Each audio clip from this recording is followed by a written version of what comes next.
interesting to watch you, because a lot of times you've decided that you will be determined. I'm going to make this happen. I'm going to achieve the relationship I want. I'm going to achieve the financial situation that I want. I'm going to achieve the bodily condition that I want. And in that determination, that is a very wonderful thing. It's so good to know what you want, and it's so good to speak about what you want. But we've been talking for years, and if you've been listening to us at all, you've been hearing us speaking about the law of attraction. Yes, most powerful, significant law in the universe, and the one that your understanding of it will serve you better than all others. And for a while you heard us speaking, and we often do, about the law of deliberate creation. We asked Jerry and Esther to call it the science of deliberate creation, because it really is ongoing and it's unfolding.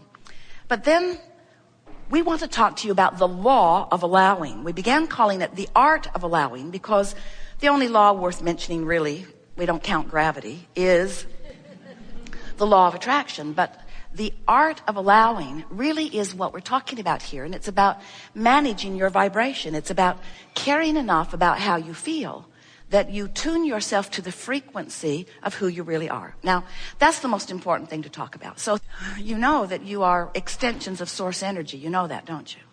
But you aren't just extensions of source energy in the sense that you were source and here you are an extension of that. You are extensions of source energy in a greater sense, in the sense that you are the ambassador of source energy. You are the leading edge of source energy.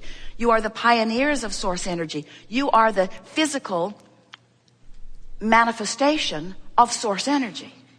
So here you are as leading edge creators, as enormous, essential catalysts to expansion, sifting and sorting and constantly launching these vibrational rockets. Now, you heard us say just now that when you know what you don't want, at many vibrational levels of your being, you know what you do want. Even consciously, you can say, well, I know I don't want that. I know I do want that. But it's much deeper than that. It's much more sophisticated than that. It's much more constant than that, where in every moment of your perceptual experience, you are launching these rockets, which means the larger part of you is becoming constantly. Now, this is the thing that most of our physical friends do not understand, but it's so essential to your understanding if you are to understand your emotions or why you are here or how to be happy. And that is that with every expanding rocket or energy or vibration that exudes from you, and it does constantly, all day, every day, that the larger part of you incrementally, and we only use that word because you're shooting the rockets off incrementally, but this larger part of you is incrementally expanding. So that means that the possibility of you getting further, vibrationally speaking, from who you are is something to consider, because every time you know what you don't want, you expand. But the question is, are you taking the expansion, or are you beating the drum that caused the expansion? You follow?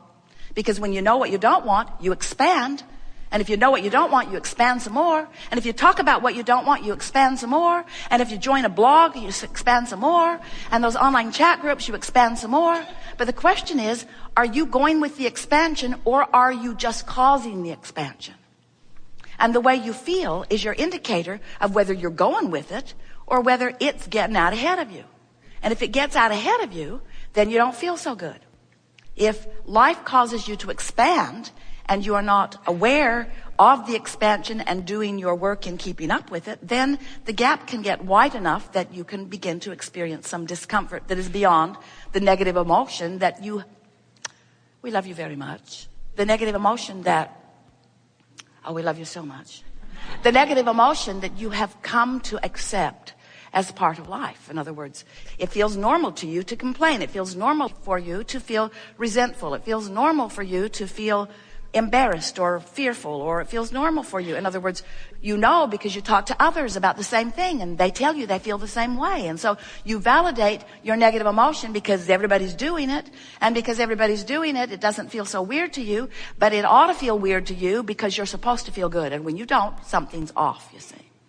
So when we talk about the art of allowing, We're not just talking about you allowing your new car to come, or your new home to come, or your lover to come, or your physical condition to improve. We are talking about that, but not just that. When we talk about the art of allowing, what we're really talking about you allowing is your alignment, your connection, your involvement, your vibrational sameness with your inner being, who keeps taking the expansion and never holds back from it. Your inner being, the source within you, this non-physical part of you, who we are wanting you to understand exists in this vibrational frequency of knowledge and understanding and beingness. So we know it's annoying. Focused on the emotion and the rest will follow, but don't worry about what's following, because if you worry about what's following, then you mess up the emotion. So just focus upon the emotion and the rest will follow, but don't worry about what's following, because when you worry about what's following, then you mess up the emotion and it doesn't follow. So just focus on the emotion and the rest will follow, but don't worry about what's following, because if you focus on what's following, if you get this, you get this. So often, for years, we've said, as we begin here, are you enjoying the freshness of that new desire? Do you remember when your desires felt fresh? Do you remember that feeling of getting an idea and just the idea of it just made you feel good for a moment? Well, that's the feeling we want you to hold, because as you maintain that, then everything fills in around it. But when that feeling of freshness is muted by your logic, by your awareness, by your comparison, by your taking score, by your measuring yourself with everybody else, by your measuring yourself with your own past experience, when you're measuring the filling in part, we really jumped right into this, didn't we? We've got you right out here on the leading edge. In other words, we are right out on the leading edge of creation with you, and here you are right here with us. Nice to meet you here. Do you believe that the emotion that you feel, that the emotion is more general or more specific than the filled in version? In other words, do you believe that the emotion that you feel when you think about the security of a new car or the fun of a new car, do you think that that emotion is more general or more specific than the leather seats, the torque of the engine, the fact that you no longer need a key,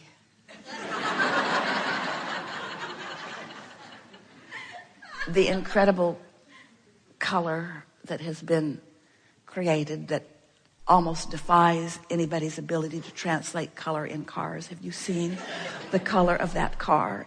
Do you think that the emotion is more general or more specific? It is. It's general. And do you think that it's possible for you to find a general feeling? Do you think it's possible for you to find a general feeling of something without the specifics? This is the key. This is the missing piece that you've been looking for. Because if you can figure out how to induce within yourself, by the sheer focus of your mind, upon the emotional properties of these things that you want, of these relationships that you want, of these recoveries that you want, of anything that you want, if you can isolate within yourself the emotional simplicity, then you will manage to put yourself in vibrational sync with your desire.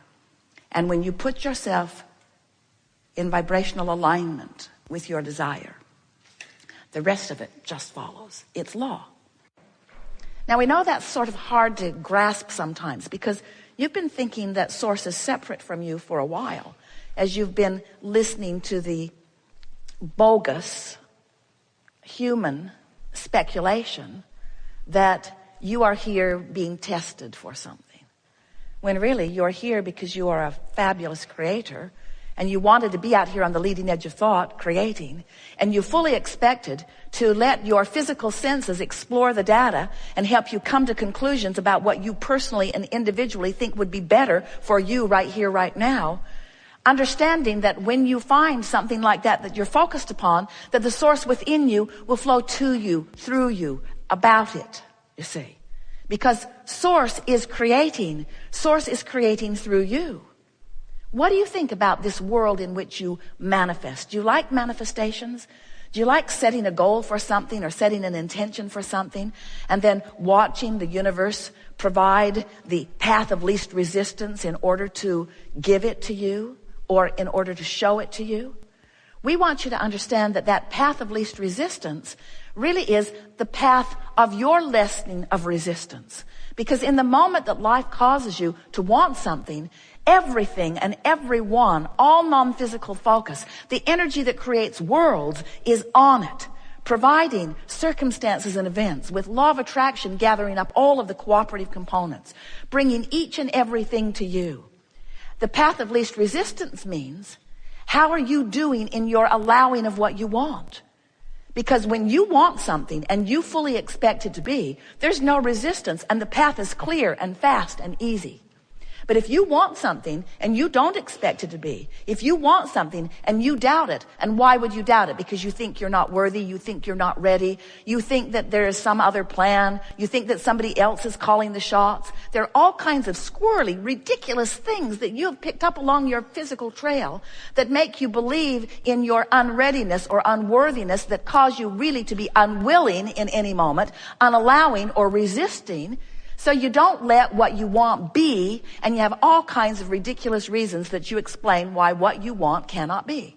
And we say, there's only one reason why what you want cannot be right now, and it's because you've got a thought that contradicts it, and you're not allowing it, period. Because source is on it. When you say you want it, when life causes you to identify that you have this desire, you are a creator that came as a focuser of energy. And whatever you want must be coming into being and is coming into being and will come into being, and you will experience it fully if you will allow it. And this whole gathering, what we are here to talk to you about, is how to figure out how to get yourself in the place of willingly allowing the goodness that you're asking for to flow into your experience. Manifestation is such a wonderful thing. Sometimes as we play with you, we hear you. It's like you think that there's spiritual and there's material and that they don't go together. And we say, then how do you explain being here? How do you explain the physicalness that is you? How do you explain the flesh, blood, and boniness? How do you explain the matter, the material? How do you explain the stuff of your physical universe? How do you explain it? It's manifestation that has blossomed as a result of source energy flowing into this leading edge time-space reality. And the goodness of where you are is huge. It is dominant. And the not goodness is just your unwillingness to allow the goodness right here, right now, for some squirrely reason. We're really into squirrels these days. Squirrels are wonderful, but they are squirrely. They seem to have attention deficit disorder. We want you to focus. We want you to be the clear-minded, creative genius that you are. But most of all, we want you to find a way, as we're playing together today, to accept the rightness of your good life. We want you to accept the benevolence of the energy that flows to you and through you. And we want you to get eager and frisky about you being the vortex through which this energy flows. So we've been talking to you for a while about how you are the creator of your own reality. Jane Roberts, through Seth, coined those magical words. You create your own reality. You create your own reality. You create your own reality. But who is you? Who is you? You were you before you came into this body. And you are you in this body, but you are you not in this body. There is this vibrational beingness, this range of vibration that ranges from the source that is you right on through to this furthest most leading edge extension of that which is you. You is you. You cannot pinch yourself off from you. You cannot cease to be connected to that you that made the decision to come, that you that knows of your worthiness, that you that came with the express purpose of sifting and sorting and coming to personal new conclusions about what would be better for you. What would be better for you? What would be better for this time-space reality? What would be better for all that is? What could be better? What would be more? Because when you are an eternal being, that's always on your mind. It's always on your mind. What more? What more? What more? So no matter how good life gets, there's always a potential for more. And contrast sharpens your awareness of wanting the more. Then you must use the power of your ability to focus